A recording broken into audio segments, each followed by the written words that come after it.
सभी को जय सिया राम। एक अवधी गारी गीत। मिथिलापुर में हरि ब्याहन आए हो, मिथिलापुर में हरि ब्याहन आए। अरे सब के जे मनवा में भाए, हाँ सीताराम से बनी। अरे सब के मनवा में भाए, हाँ सीताराम से बनी। कवन मलियाई बनाए सिमौरा हो, कवन मलियाई बनाए सिमौरा। अरे सब के जे मनवा में भाए, हाँ सीताराम से बनी।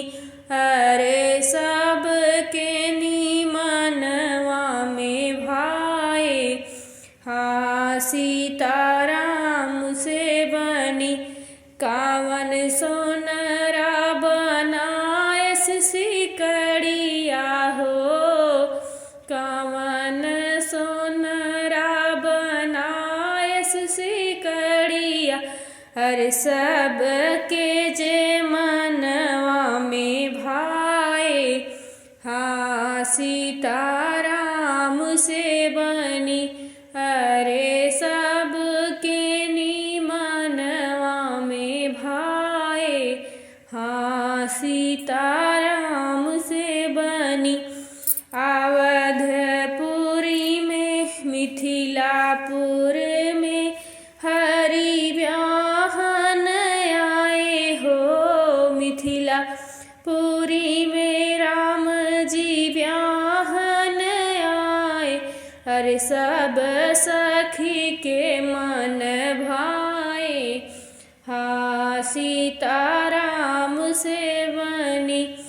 कावन बजजवा घरे शेरवानी बनवाया हो, कौने बजजवा घरे शेरवानी बनवाया। हर सब के ही मनवा में भाए, हाँ सीताराम से बनी। मिथिलापुर हरि ब्याहन आए हो, मिथिलापुर में प्रभु ब्याहन आए। अरे सब के ही मनवा में भाए, हाँ सीताराम से बनी।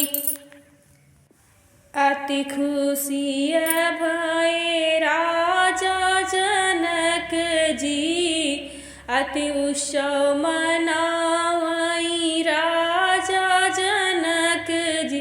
अरे बड़ी बड़ी भाग्य हमारी, हाँ सीता राम से बनी। अरे प्रभु जे पग द्वारे डाले, हाँ सीताराम से बनी।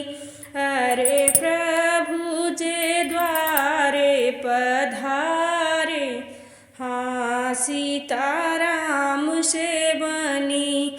जय सिया राम। अगर गाड़ी अच्छी लगे गाना तो वीडियो को लाइक करिएगा और चैनल को सब्सक्राइब करिएगा और ज़्यादा से ज़्यादा लोगों के पास शेयर करिएगा।